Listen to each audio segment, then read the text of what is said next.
Good evening, everybody. Tuesday night, 12th of September for episode 99 of So What's Been Happening. What an exciting time, 99. Geez, there's a few famous 99s. Wayne Gretzky obviously comes to mind, but there's so many others. Aaron Judge was another one for the Yankees, so that's another big one. 99, a massive year for sport in Melbourne with the Melbourne Storm winning their first premiership.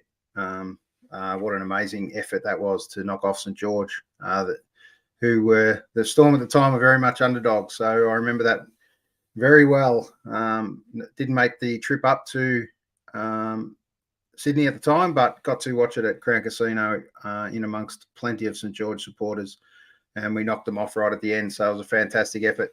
And there's a jersey right in the background there that I wore in 99. Doesn't kind of fit the same as it used to in 99, I must admit, but here we go anyway. Another one we've got. What we're going to do is I'm going to play that quick 99s that we normally pick up a couple of things from that year. And here we go. It goes for about a minute. So here we go with 99s.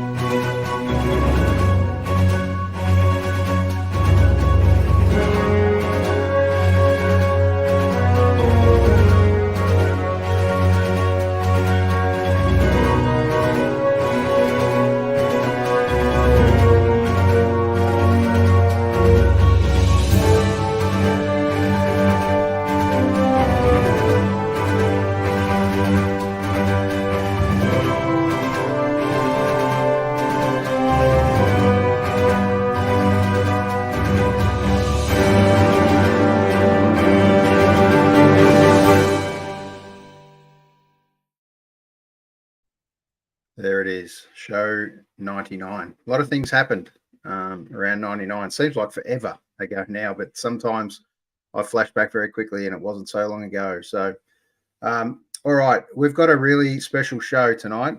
Flying solo. The boys aren't with me again tonight, but I really enjoy these one-on-one chats.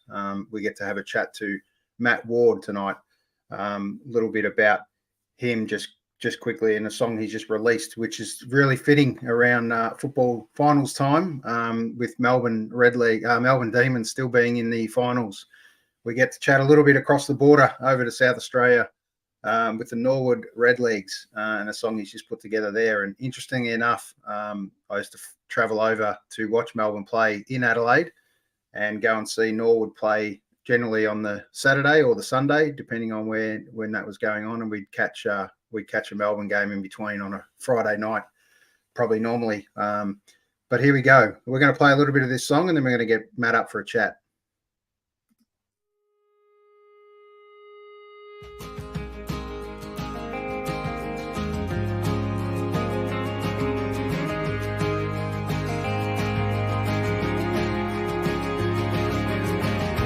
Drop me to the shops at 1:30. By the lights, the town hall next to Wards. A Saturday and my mates are all down for having fun. and I have finished all my weekend sport. We're heading down to the Oval, watch my team on parade,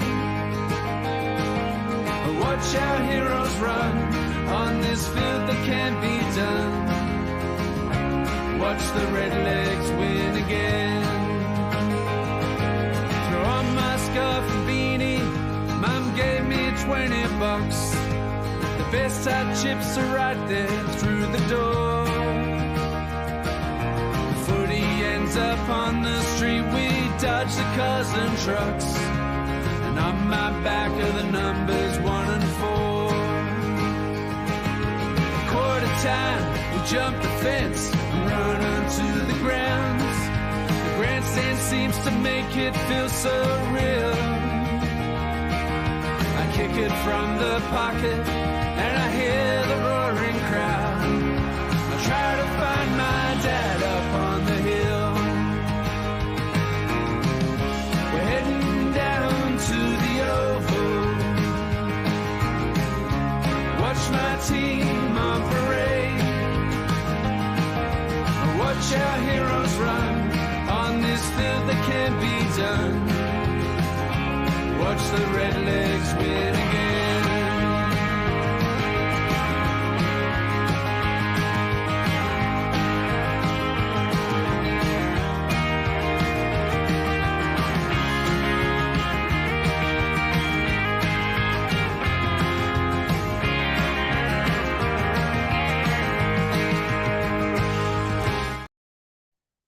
Norwood Redlegs. Oh, it just takes me back. How awesome is that to have a clip involved at local sport level, very much local in relation to South Australia with Norwood, but still it marks all the same emotions in relation to sport, and I can't wait for this Friday night. The Demons get to have a second chance, so it really gets me up and about just having a look at that.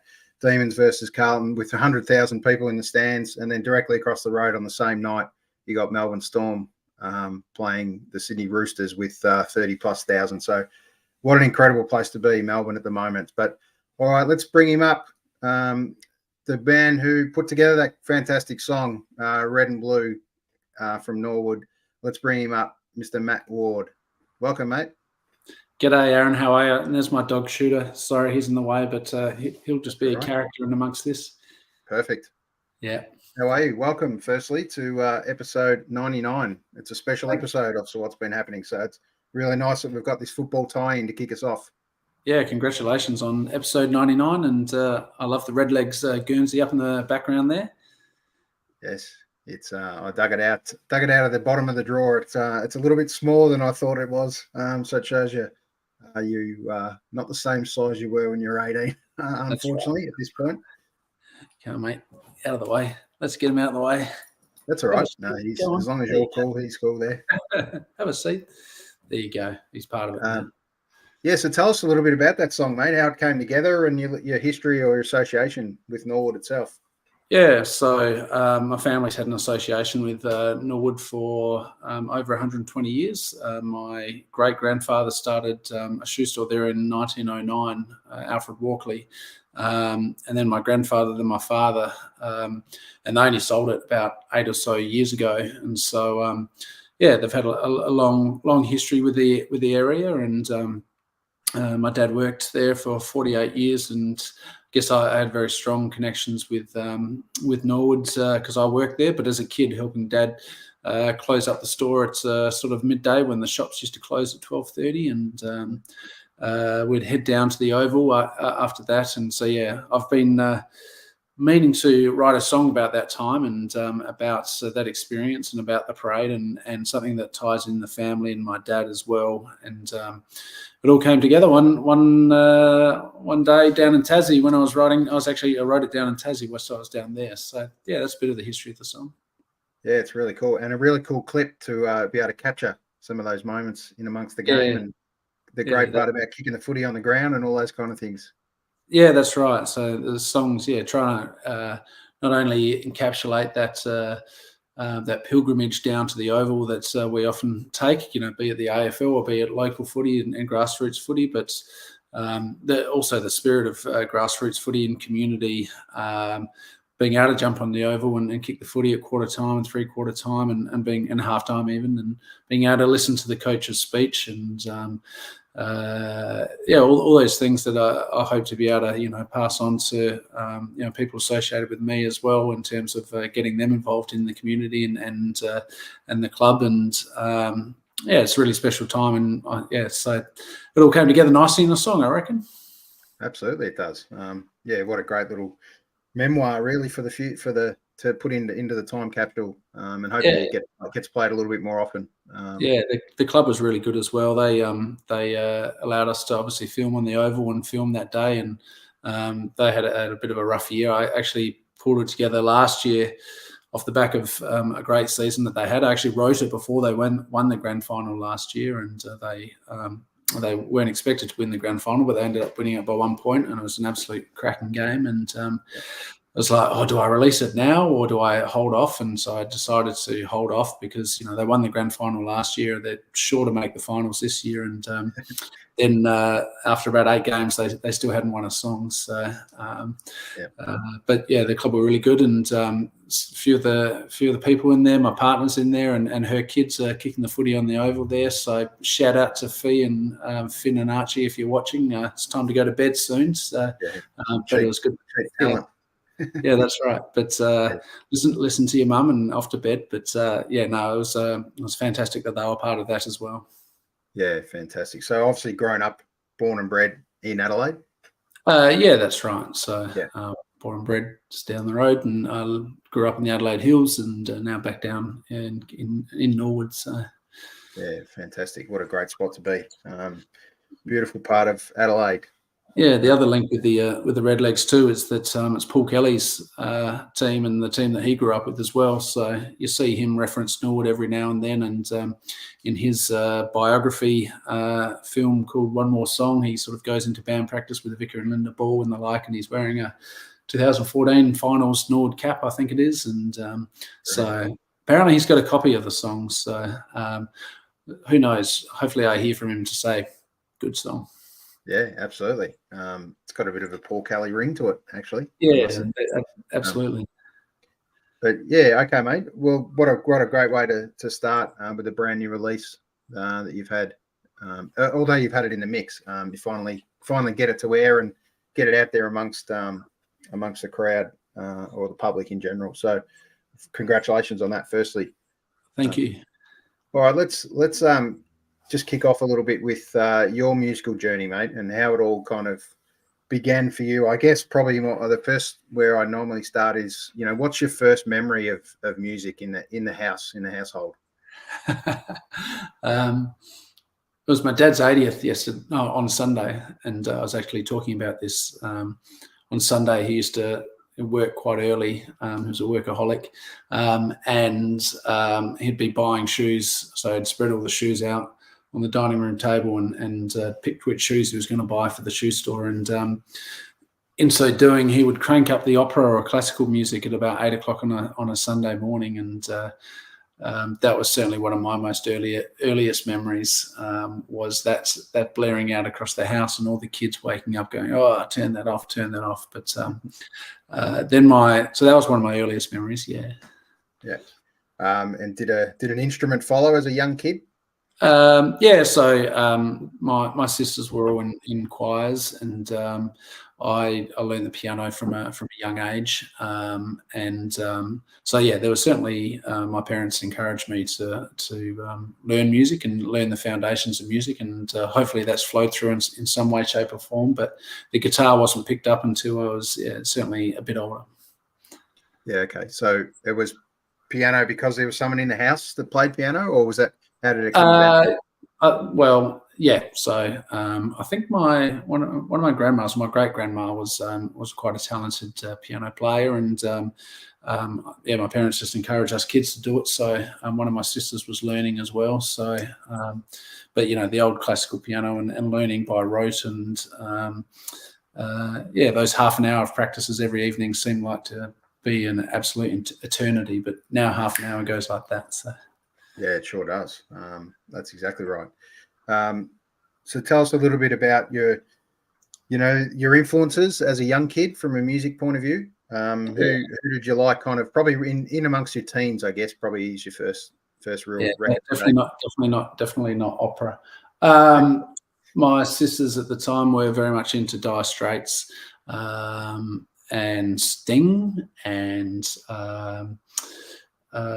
Elton John, actually. So that's some of my earliest memories of, and Ice House. That was some of my earliest memories of popular music that I heard from my sisters. The Muppets Christmas album was always a good one as well. So that was a little bit earlier. So, but that's still a classic. And then as I started to form my own taste, definitely sort of Australian rock, basically. So Hoodoo Gurus were a big influence for me in my sort of teenage years, and was the first live concert I went to. So yeah, Australian rock was probably my go-to as a teenager before I started branching out even further. Yeah, from Adelaide, Hoodoo Gurus? No, I'm pretty sure New South Wales. Yeah, he said he's New South Wales. Sydney, yeah. All right. Yeah. And what about later on then into your, where did you kind of branch out? That was fairly mainstream. Did you head down the rock road, or, what else did you get up to? Yeah, so I think, I don't know what generation I am, but certainly then moved into, I was just coming out of school as Nirvana were becoming big, and Smashing Pumpkins were getting quite big, and Sonic Youth. So definitely went down that path and then started following the Adelaide alternative rock scene as well. So, from some popular music to Australian rock to alternative music, essentially. And then roots became a thing, and I started branching out into that before then, certainly getting into country music. But hopefully the Norwood song sort of indicates that my songwriting can sort of span multiple genres, essentially. So what's important for me is the song. Yeah, absolutely. Well, that sounds like a good little segue. If you can, you're going to be kind enough to hopefully play us something live. Absolutely. You want me to do it now? Yeah, let's do it, mate. Let's no worries. Break up the program a little bit with that. That'd be great. Now, I have, if I can find my guitar pick, and my dog doesn't bear with me 1 second. Is that all right? I just have to find a pick. Absolutely. I thought I had one. All right. While we wait for Matt to come back, Matt's also involved in Heartland Music Australia, so look forward to having a chat to him about that, and his music that he's got coming up. We've got some exciting releases. Plus, he's got a little backtrack of albums that you may not have heard. So we're going to just put up a little where to find Matt. MattWardmusic.com is where you're looking to find him for all the information. And it's got, I'm sure there's some upcoming gigs coming up that we'll talk about as well. So just as we wait for Matt to come back on, we will kind of get going again shortly. So here we are with Matt. Hopefully he's found a pick. We're ready to roll. I'm very professional at the moment. Very professional. Sorry about that. That's all good. It's a lazy Tuesday night, sitting on the couch, and thanks for inviting us into your room, mate. Of course. I'm going to play a song called Holding On To You. It's a song about a couple who lose a child, essentially. And my sister and brother-in-law lost a child when they were young, and he was only 4 years old. And so it's a bit of a song about that. It's called Holding On To You. Whew, I just catch my breath. And it's probably going to be on a future album that might come out next year. So, brilliant. 'Tis so many, they almost come the norm. And 'tis so heavy, they bring in a nasty storm to our lives, into our homes, into our souls. 10 years of waiting, but the tears are all brand new. 10 years trying to both see it through. 'Cause we're weathering the storm that brings the cruel wind down that blows right through you. never turns around.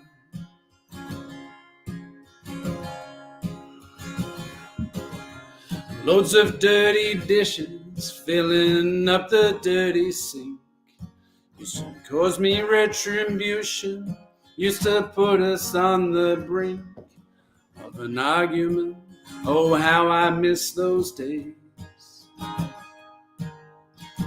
When he was around, I used to walk a straighter line. When I'd stray, you'd pull me up, you'd straighten up my tie. Nowadays you walk away, and I've become the castaway that you rescue all of the time. And ever since I met you, I've been holding on to you. But ever since he left us, I've been cleaning up bottles for two. I never thought that you would stay and we would see this through. And I'm still glad I'm holding on to you.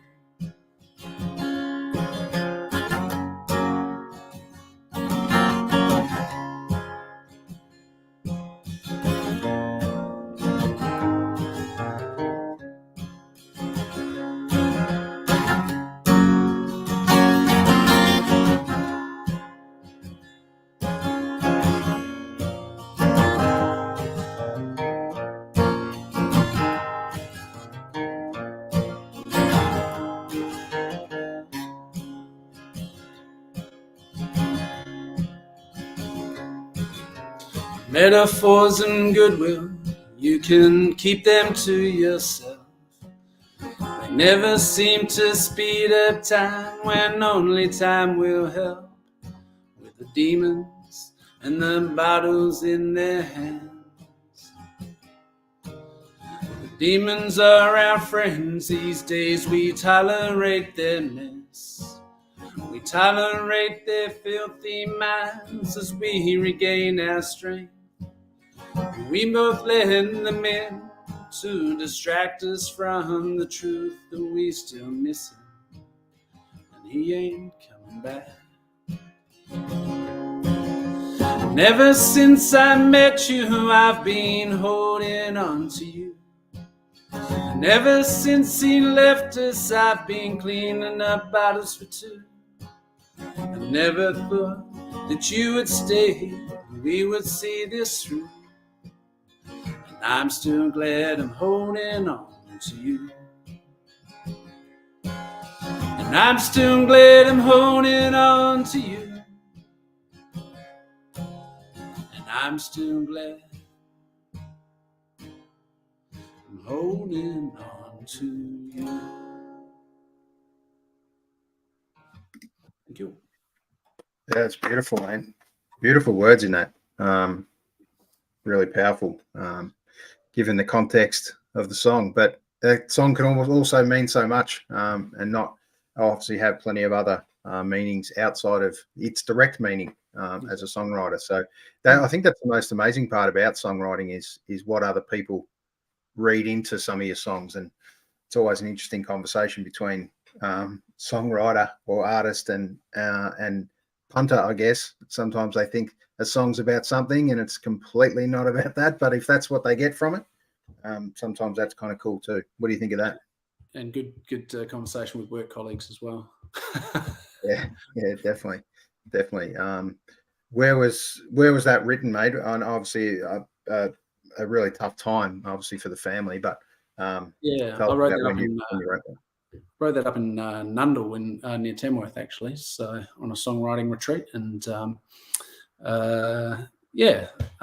that was several years ago now, and I've been waiting for the song to get some airtime, and I have recorded that one, and it is going to be part of a future release, potentially next year. Fantastic. Well, I'm glad you gave it a little spin here for us tonight. Absolutely. So the songwriting process for you, it's always an interesting one to talk to artists about. Each song probably is a little bit different, or each album may be a little bit different, but what's kind of your current method of how you work? It is an interesting question. For me, it's a little bit varied. Sometimes songs come out naturally, and you sit down and the lyrics, and you've got something to say, and you've got something to write about and something to sing about, and sometimes the lyrics and chords all come together. Sometimes I absolutely have to spend lots of time writing and get in a good rhythm of writing. And other times I've just ended up with a hook. If I've come home late at night and I pick up the guitar and play a couple of things, and even just a little guitar riff, and that's been the basis for songs as well. But the most fundamental thing in all of that is making sure that you're writing consistently and frequently. So more recently, after I released my second album, which was late 2021, and COVID was still around, and a few of the states weren't open, and I stopped writing for about 6 months. But then a car accident jolted me into gear, and I started writing again, and with some support of some special people. So then for 6 to 9 months, I just wrote consistently almost every Saturday, and that's what's come out of it. So that was a really enjoyable time. Yeah, wow, that's really interesting to hear. That the little jolt. Hopefully, it was only a little jolt in a car accident, nothing more. But obviously, it was quite a therapy type moment for you, was it? Yeah. To back into songwriting. It's interesting. I had a recurring dream, and I've had a recurring dream. One was about a road in some sort of marginal country, and a big long dip on this road with big valleys either side. And I'd had that several times, and a village at the bottom of it. And I had another recurring dream about a outback landscape with a escarpment, a red escarpment, and an acropolis at the top. And then probably about April last year, these two dreams came together. So I travelled both areas, and then I ended up at a pub in a town called Springton. And I was there with Matt Fell, the producer, who's produced one of my albums and some other songs as well, and produced the Red and Blue song, and Kevin Welch, the really well-known songwriter, who's the basis of a lot of larger acts. And that was like, oh, why did that come together? And I was encouraged to write about that. And I was taking some leave to start some writing and do some writing, and got my car serviced. And I said, and this town, Springton, I'd never been to in my life, and it was up in the Adelaide Hills. So I got my car serviced. I was about to go down to Tassie for a couple of weeks with Matt Fell to do some writing of my own and just get away, and had 4 brand new tyres because I'm terrible at adulting, and hadn't had my car service for many years, /60,000 Ks. And and it got a bit wet, and I was just coming out of COVID, and I pulled out in front of a ute, and they cleaned me up across the front. Unfortunately, everyone was okay, but I still went down to Tassie to write. But I think that added a extra level of, I guess, appreciation for what I had, and appreciation. And it wasn't necessarily overt in my mind, but I'm sure it sort of bubbled away inside me for many months after that, in terms of making the most of what you've got, and appreciating what you've got, and that drove a lot of my songwriting at the time. No, absolutely. So those visions or thoughts were part of kind of afterwards, after the accident? No, they all came beforehand. Right, yeah. I know I've managed to write one song based on that, and that'll be the opening song for my album, my next album, and it's a very fun song.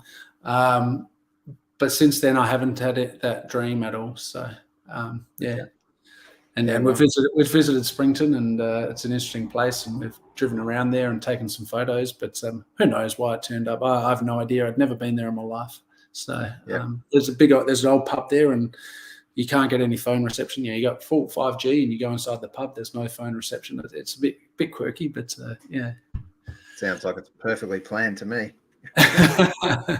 Except for the car accident bit, I wouldn't take that. So. Yeah, correct, absolutely. I was referring to the 5G inside the pub. Oh yeah. That is perfectly planned. Yeah. Yeah, there'll be hopefully a lot more of that. It would be nice. So gigging for you, are you out and about? Are you kind of doing many gigs at the moment, or we've got some coming up? I had a steady start to the year here in Adelaide, and then I had a tour in New South Wales. So with one of my other Heartland Music Australia artists, Amber Ray Slade, we had a mini tour in New South Wales and Cronulla and Tamworth and Dungog and Sydney. And then I put on a show here in Adelaide, which was a pretty large show involving 3 country acts, and that was through Heartland Music Australia. And since then, I've been concentrating on releasing the Norwood song and doing some planning for my next album. But I do have another release coming up later this year. So I'm going to drop a little EP, a live EP with my Adelaide band. And we'll have a few shows around that for that one and leading up to Christmas and then in January as well. Plans to go to Tamworth. We don't know whether it'll come off. It's really hard organising from Adelaide, to be honest. It's a tough gig. There's 600 artists, competing for some very few places. So just keeping an eye on that one. And then for my album next year, certainly intend to tour that. Yeah, perfect. All right. Well, we might get you to play one more for us, and then we'll have a chat about Heartland music, No worries. up-and-coming artists and things like that as we talk in the next step. If you hear my dog, he's scratching away. He's obsessed with reflections, and the guitar gives off a few reflections. So, it all adds to it. This song's called The Last Night, and it's also going to be in my album next year. So a couple of insights into my album for next year.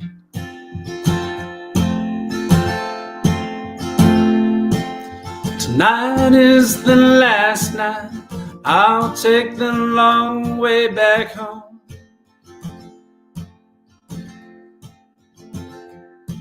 And there's no escape, and we don't know the end to this road. The streets that are winding, roads that are rough, the freeways I'm fighting, highways above. I'll take you home every night on a road that is new. It could be the last night I drive home with you.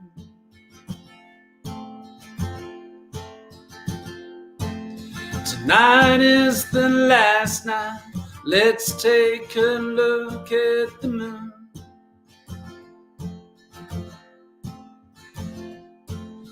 There's no escaping the light as it shines in my room.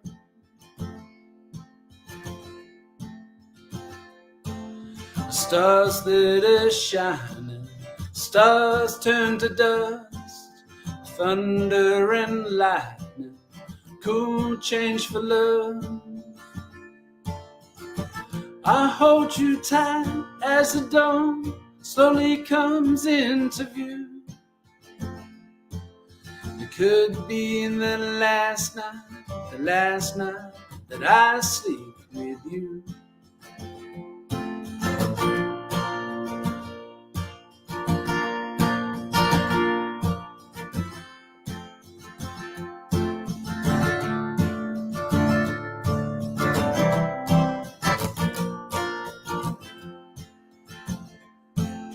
Tonight is the last night, tell myself time after time.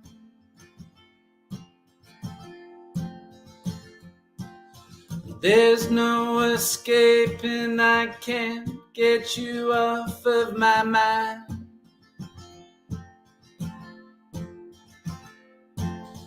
Dreams that we're floating, dreams turn to dust. Dreams where we're hoping, dreams that you blushed.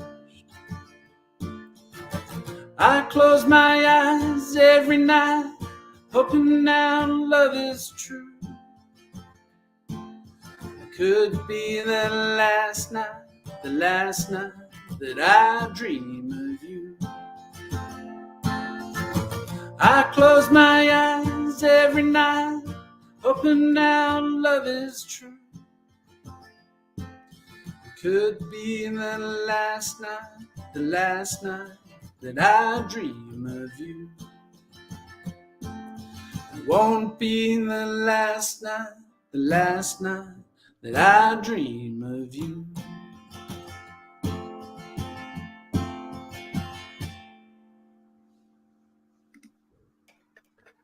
Beautiful, mate. Fantastic. Thanks for doing those two songs for us. Of course. It's been really, a while. So.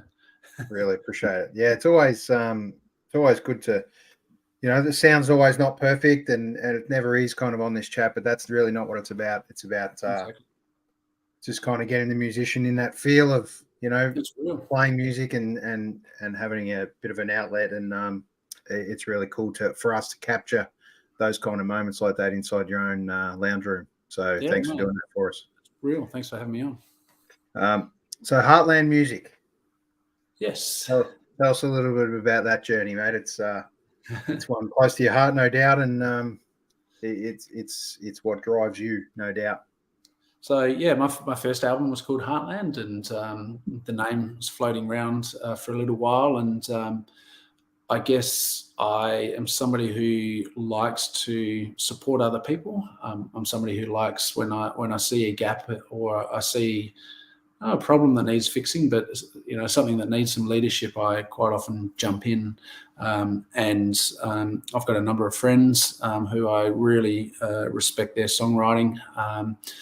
Some of the best songwriters in Australia, I reckon, and I wanted them to get more airplay, essentially. The music scene and the digital music scene is an absolute nightmare to navigate around, and it still is. I'm not sure if I've helped in that at all, but so I've been working with people who have mentored me, and I wanted to help a number of other artists, including, so we've got Nathan Seeks, great songwriter, Harvey Russell and Amber Ray Slade as part of Heartland Music Australia. And essentially I wanted a light touch sort of record label feel that enabled them to get a wider platform and also the ability to, so we've had some Heartland Music Australia launch shows in Adelaide with Nathan and Amber, and I'd like to do that in their states as well, create a community around that where we support each other. So that's the intent, and also to curate essentially an artistic base for my own label, if that makes sense. So there's labels out there, and there's distributors out there, but they distribute a wide range of types of music. And with Heartland, I wanted to curate, I guess, a little bit of a touch and feel and look, and essentially authenticity around the other artists that were part of that. So there's no hard and fast rule as to who's a part of Heartland per se, but these songwriters are, I feel like they're real. They're great songwriters, and they, they're in it for the right reasons, if that makes sense. Yeah, absolutely. So Heartland's really a distribution platform or label? Essentially, but I do that through I've got a partnership with Czech Label Services, but we would look to, any good distro deal as the landscape evolves, essentially. So essentially it's a label and a community, essentially, of artists. So a bit of both. It's a bit hard to put a hard and fast tag on some of these things these days because of the nature of digital music. So.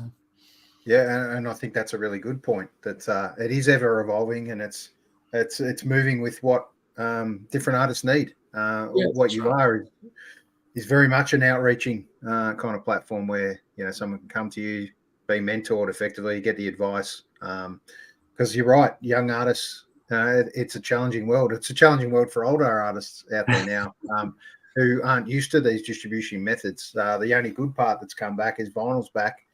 With a vengeance, I think, and even cassettes are sneaking back in. There's been a few cassette recordings done not long ago with a few bands. I think it's a little bit of a flash in the pan moment there. I don't think that's here for long, but it's good to see vinyl records back. Are you a vinyl collector?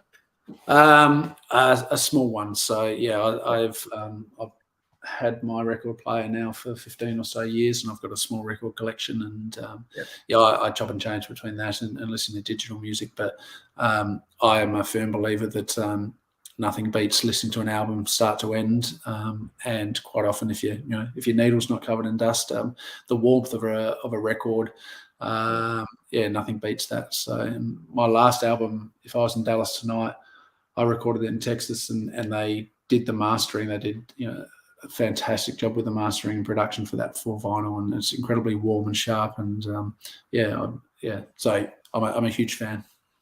Yeah, it's not just an audio thing with the LPs either. It's very much a visual medium and a very relaxing thing to watch.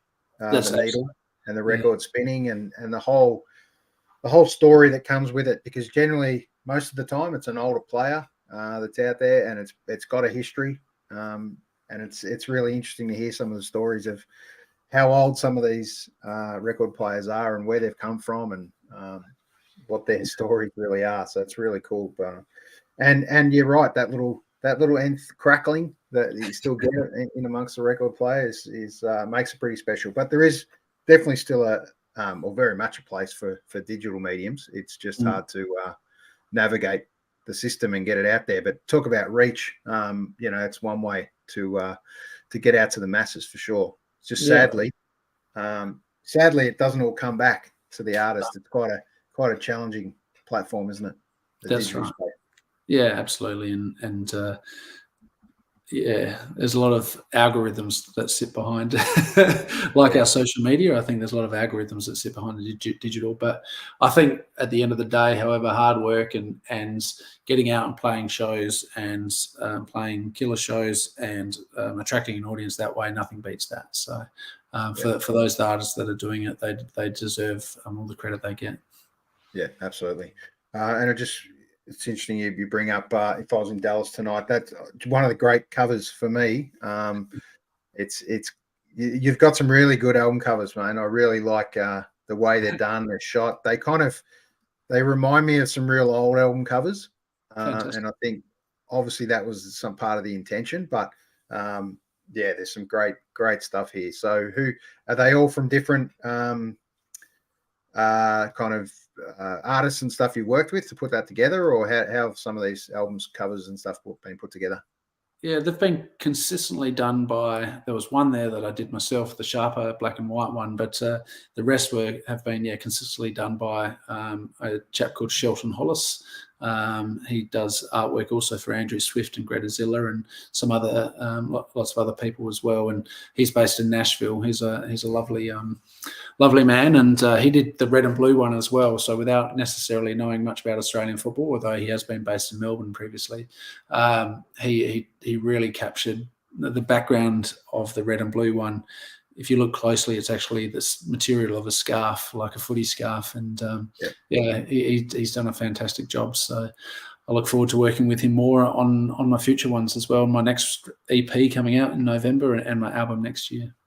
Yeah, definitely creative talent, and helps bring an album to life, no doubt. It's not very much a visual medium. Obviously, when you see an album cover and you're flicking through, what's the appeal? And there's got to be a hook and a catch there as well, as much as the music is. Why?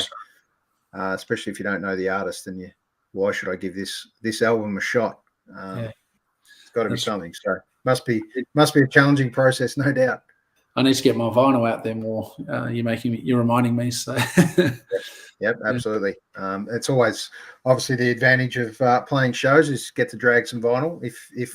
If the artist remembers, I remember plenty of artists that say to me, if I brought some merch, I could sell it. But that's right. At least they brought the guitar 9 out of 10 times. So that's a challenge on tour, and it's been a challenge on tour on the back of COVID and trying to get instruments in and out around the country. That's been a challenge. I've heard plenty of horror stories from artists in the recent times. You haven't had any of those horror stories yourself, have you? No horror stories about gear, just parking tickets from the lovely police from New South Wales, or ticketing inspectors from New South Wales, as I was playing a show in Cronulla and unloading gear and dropping myself off at a hotel. So that was $300 later for stopping in a no stopping zone for 2 seconds. So that's the only, that's my fault. Yeah, the old bump in and bump out's never a fun exercise, and never enough room anywhere at a pub That's right. to get that done. So that's the joy of a festival, I guess. But even that's still a challenge. Yeah, that's right. Give us an insight and a question. Obviously, all these questions are all without notice. That's kind of the joy of how we roll on this show, is just chat as we go. But just give us an artist that we kind of should be looking out for, and maybe an up and coming artist, or an artist we may not have heard of, that's kind of in either in your suite or just someone you're kind of really gelling with at the moment. Yeah, I will have to give a shout out for one of my Heartland Music Australia artists, Amber Ray Slade. So she's released a couple of singles so far, and she's moving towards a new album, hopefully next year. And Amber is always writing, and she's got a very different, unique turn of phrase in her writing, and she's lived a very interesting life. Detroit via Nashville to Australia, and she has a genuine sort of outlaw feel to her writing, which captures not only elements of her life, but also probably tinges of Western fronts of America, essentially, and a bit of that noir Western feel. So, and she brings them together really nicely. So I encourage people to jump online and follow her on digital media and Spotify and the like, and look out for her new music. And she's released a great clip recently of it's very unique. People will have to jump online to see how that one plays out. A shout out for Amber Ray Slade for sure. And another one, if I can, my other artist. I know you've had Nathan Seeks on, and he's just dropped an amazing album. So definitely worth checking out Nathan Seeks' album. One of Australia's great songwriters, and probably somebody who is also overlooked is Harvey Russell. So he's got some new music coming out on Friday a week, his songwriting, once you start to prize it apart and listen a bit deeper, he's a very clever songwriter. So a shout out for my fellow Heartland Music Australia artists.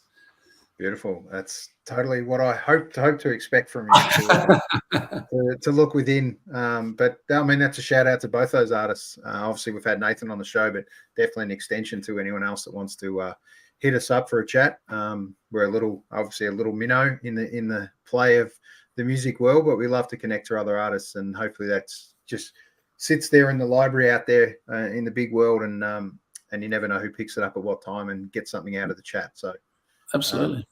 They're always welcome. It started with show number 1, and it was never supposed to go past show number 1. It was just a chat during the COVID time, and obviously music got shut down. So we invited another friend that was an artist on, and just played a few songs in between our chats, and it's kind of grown legs really from there. And it's hard to believe that we're kind of about to turn show 100 after pretty much 3 years. We're no means doing them as regularly as we used to. But just in the last kind of month, they've kind of really cranked up again. So we look forward to being able to keep them going. So special guest for number 100? Special guest for number 100, or? We're not really sure. It's going to kind of sneak up. It's probably going to be football related, because we're still grand final edition.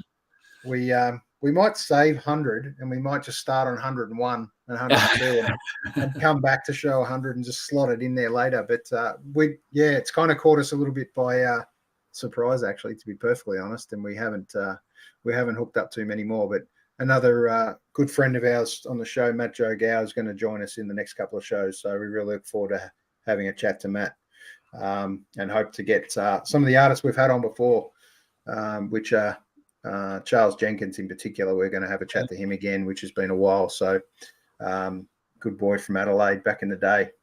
Yeah, he was in Adelaide last weekend, I think. So yeah, incredible talent. And just a couple of last questions, if you don't mind, before we just finish up quickly. And once again, thanks for sharing your time. You're 100% right. The time does tick by pretty quickly, and we're heading up to 50 odd minutes, mate. So time really does tick by. So I appreciate your time. No, thank you. Tuesday night with us. I'm sure you could be reading your kids a bedtime story or doing something like that. But All good. appreciate your time very much. I So appreciate your support. yeah. Just give us a quick word of advice for any young kind of artists up there at the moment, kind of looking for a bit of direction or probably maybe a little challenge, something very simple that you can get them to kind of adapt or think about. Yeah.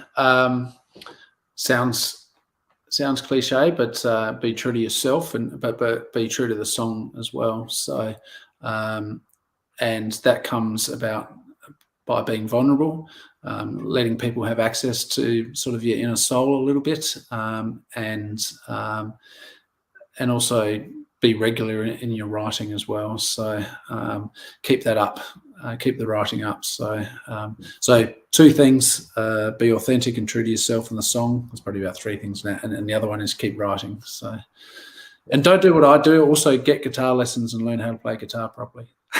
Yeah. But if you can't play guitar properly, get a good band around you, right? So Exactly right.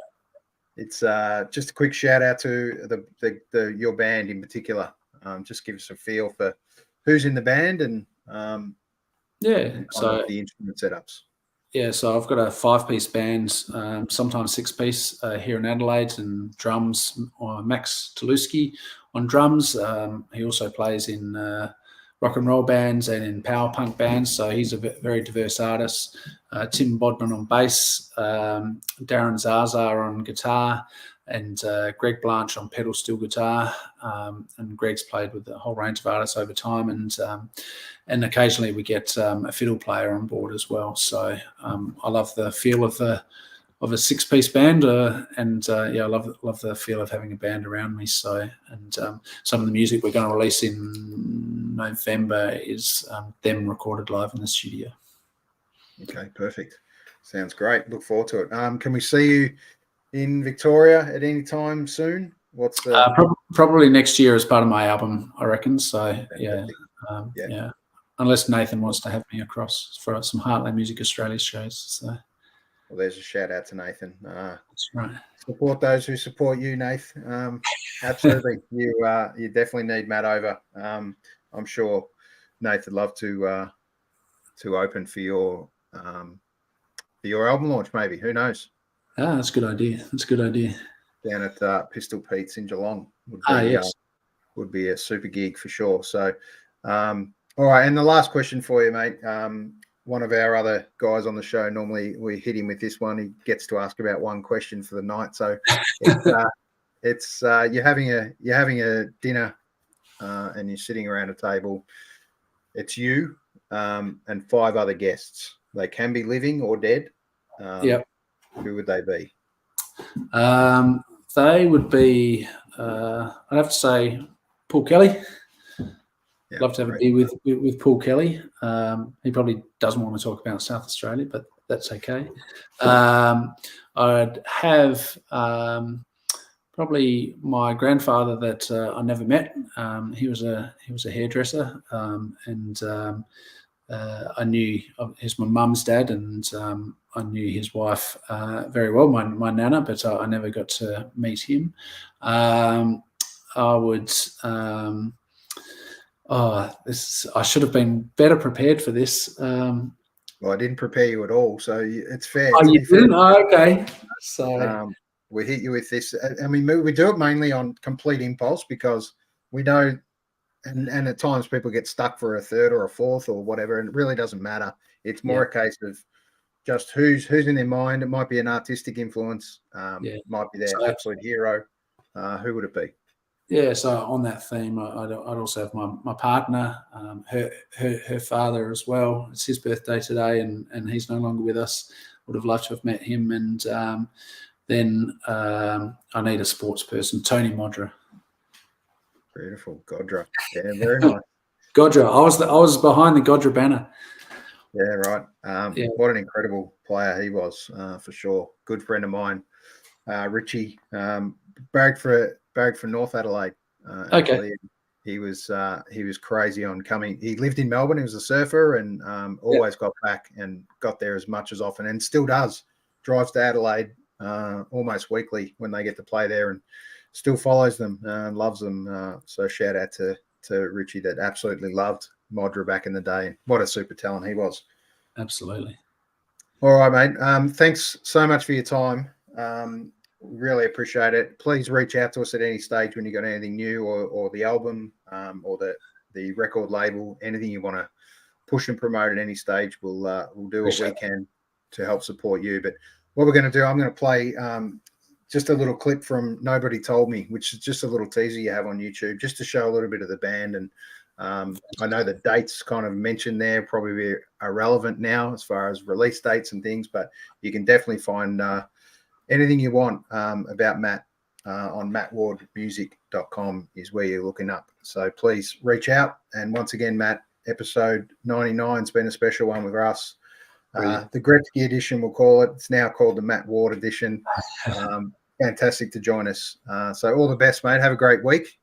And most importantly, enjoy the album writing process that you're about to go through again. And really look forward to a new release soon.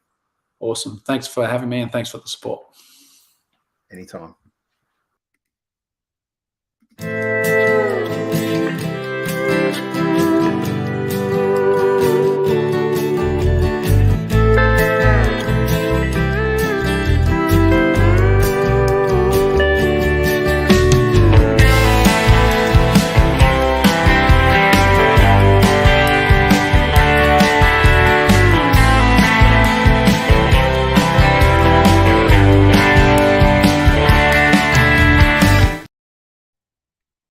Beautiful. Fantastic. Thanks, Matt, for joining us. That has been episode 99 of So What's Been Happening. A shout out to all the artists that have joined us on the 99 shows. And I know there's probably one or two, or there's definitely one or two that I need to add to that list, and including Matt himself. So look forward to show 100. We're actually doing a show tomorrow night, which we're going to call show 101. And we're going to save something special for show 100. We're going to do something a little bit different. So thanks for jumping on, and look forward to having a chat soon. So have a great week. Go Demons. And you've been listening to So What's Been Happening. Have a good day.